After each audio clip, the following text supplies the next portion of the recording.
o julgamento de Israel. Olá, espero que você esteja bem. Nós estamos aqui mais uma vez para darmos continuidade ao estudo de Amós. Hoje é Amós capítulo 2. Mas antes é necessário então que eu faça 3 pedidos. E o primeiro pedido é para que você não apenas curta, mas compartilhe esse estudo com outras pessoas, para que outras pessoas venham ser edificadas, abençoadas.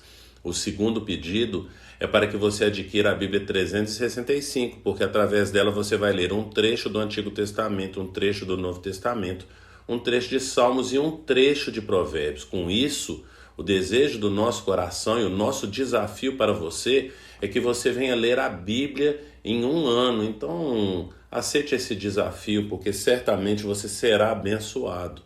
E o terceiro pedido é para que você participe de pelo menos um dos estudos que nós disponibilizamos ali na igreja. Então temos estudos às segundas, às quartas, às quintas, aos domingos. São dias diferentes, horários diferentes, temas diferentes. E o desejo do nosso coração é que você venha adquirir mais conhecimento de Deus. Então você pode ver na descrição desse estudo no YouTube os dias e horários e temas ali dos nossos estudos, ou então na nossa página na internet, ali no Instagram, ali então na agenda da semana. Então você entra no Instagram da igreja e veja ali a agenda da semana, que você pode acompanhar então os dias e horários aí dos estudos. Depois desses pedidos, eu quero compartilhar com vocês hoje aqui Amós capítulo 2, versículo 6 até o versículo 8. Assim diz o Senhor: por 3 transgressões de Israel, e ainda mais por 4, não anularei o castigo. Vendem por prata o justo, e por um par de sandálias o pobre. Pisam na cabeça dos necessitados como pisam o pó da terra, e negam justiça ao oprimido. Pai e filho possuem a mesma mulher, e assim profanam o meu santo nome. Inclinam-se diante de qualquer altar com roupas tomadas como penhor no templo do seu Deus, bebendo vinho recebido como multa. Então, a gente percebe que agora qual que é o motivo do juízo do Senhor sobre o povo de Israel, e como eu já falei no estudo de ontem, Israel, reino do norte, então, cuja capital é Samaria. Então aqui no capítulo 2, a gente viu, no capítulo 1 ontem, nós vimos então o juízo de Deus para 5 nações, que era a Síria, né, ali no versículo 3, no versículo 6, a Filístia, no versículo 9, a gente tem ali, então, Tiro, né, que é da Fenícia. A gente tem ali no versículo 11, ainda do capítulo 1, o juízo a Edom, e depois no versículo 13, o juízo a Amon, os amonitas ali. Agora, hoje, no capítulo 2, aqui no versículo 1, vem juízo, então, para Moabe. Qual que é o motivo do juízo de Moabe? Queimou até reduzir a cinza os ossos do rei de Edom. Então, como nós falamos ontem, a punição para 5 nações ali do capítulo 1 e agora para essa do capítulo 2 é crueldade, então, com o povo que foi escravizado, com o povo que foi subjugado, com o povo que foi conquistado ali na guerra. Não é assim? Então, nós vemos aí o motivo do castigo. O segundo juízo nesse capítulo agora vem para Judá. Judá é o reino do sul, cuja capital é Jerusalém. Então qual que é o motivo do juízo do Senhor para Judá? E aí você vê aí no versículo 4 o motivo que fala: rejeitou a lei do Senhor e não obedeceu aos seus decretos. Então, e ainda continua, né? Se deixou enganar por deuses falsos. Então, você percebe aí que o principal motivo aí é o afastamento da lei do Senhor, né? Porque o primeiro dos 10 mandamentos ali é não terás outros deuses. então foram enganados ali por deuses falsos, então tem a ver com a lei. Se afastaram da lei do Senhor ali, Jerusalém, né? O Reino do Sul ali, então, conhecido como Judá ou Sião também. E agora a gente vê então o juízo que vem para Israel.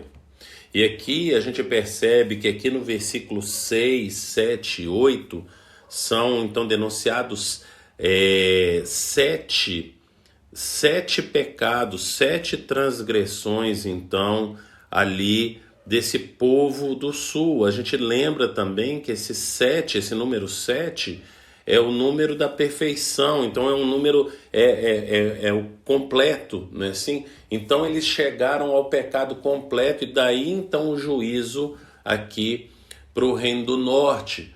Por quê? Porque eles quebraram tudo quanto é tipo de mandamento da parte do Senhor. A gente percebe que as práticas deles, né, ali são então perversas, é um povo perverso. Você percebe exatamente essa crueldade desse povo do Reino do Norte. Eu preciso lembrar, como já falei ontem, que Amós está profetizando, ele é contemporâneo de Oséias, né, e do profeta Isaías. Então eles são contemporâneos. E ele está profetizando ali, então, ele é do sul e foi para o norte profetizar, levar uma palavra de juízo da parte do Senhor para o povo do norte. E aqui ele traz o motivo do juízo. A gente percebe que depois, né, quase que 1,5 século depois desse juízo, ou quase 2 séculos, né, depois dessas palavras aqui de Oséias, vem o profeta Ezequiel, né, trazer então, lembrar do juízo, do motivo do juízo de Deus para o Reino do Norte, quando o Reino do Norte já tinha sido levado, né, para o cativeiro assírio. Então a gente vê aqui a Síria, né? Aqui no capítulo 1 a gente tem palavra de juízo para a Síria, e não confunda Síria com a Assíria, porque é a Assíria que vai ser um instrumento nas mãos do Senhor para trazer juízo para todas essas nações que são a Síria, Filistia, Fenícia, Edom, Amon, Moabe, Judá e Israel. Para Judá, o juízo não vem agora, o juízo virá com a Babilônia, né? Então, o profeta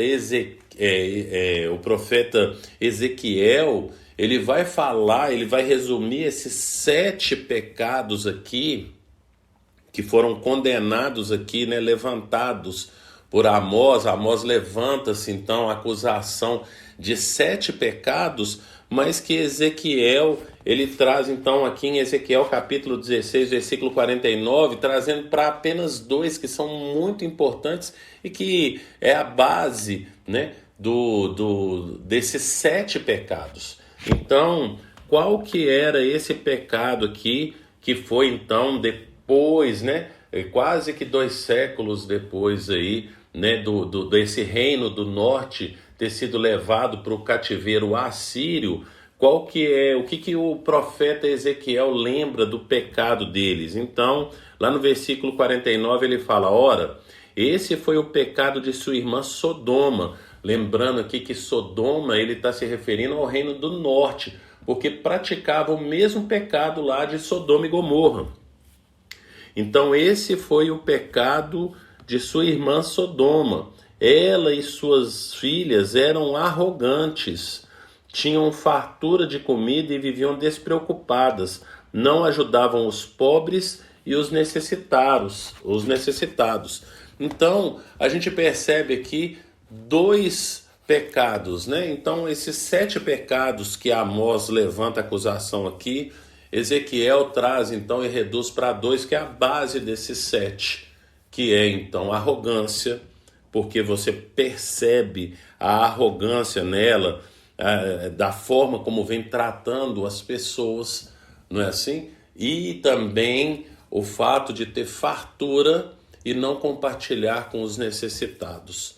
Então, essa acusação levantada aqui por Amós nos leva então a perceber que a Bíblia, o tempo inteiro, desde o Antigo Testamento até o Novo Testamento, o necessitado, o órfão, a viúva, o pobre, eles são olhados por Deus com um olhar de compaixão. E se nós não tivermos compaixão pelos necessitados, e quem são os necessitados? No caso aqui na Bíblia, eram as viúvas, eram os órfãos, eram os pobres, eram os estrangeiros, eram os 4 principais tipos de necessitados, eram esses aí. E como que o povo lidava então com esses necessitados? Lá em Tiago capítulo 1, versículo 27, o apóstolo vai falar então que a religião pura e sem mácula para com Deus, o nosso Pai, é essa: visitar os órfãos e as viúvas nas suas necessidades e nos abstermos do mal. Então são 2 coisas necessárias para essa religião pura e imaculada, pura e sem mancha, perfeita, religião perfeita. Ela tem um olhar para os necessitados. E essa é a acusação então que o profeta Amós faz aqui então para Israel, Reino do Norte. Para trazermos para os nossos dias, como é que a gente pega essa palavra e traz para os nossos dias? A gente precisa perceber que a oração do Pai Nosso é uma oração feita no plural. Nós não podemos orar apenas por nós mesmos. E quando eu falo por nós, é quando você ora por você e pelos seus familiares. Essa oração é uma oração egoísta. A gente precisa orar pelo próximo. Você precisa orar como Jesus fala lá no Sermão do Monte, Mateus capítulo 5, do versículo 44 até o 48, ele vai falar: ama os seus inimigos, lá no versículo 44, e ora por quem te persegue. Porque se nós orarmos pelos nossos inimigos, amarmos os nossos inimigos e orarmos por quem nos persegue, a oração não é uma oração mata ele, Senhor, traz juízo para ele, Senhor, mas muito pelo contrário, é uma oração pedindo a Deus a salvação e a transformação da vida do nosso inimigo. Aí a gente vai ser perfeito, que é o que está escrito lá no versículo 48 de Mateus capítulo 5. Sede vós, pois, perfeitos, como perfeito é o vosso Pai que está nos céus. Pense nisso e que o Senhor te abençoe.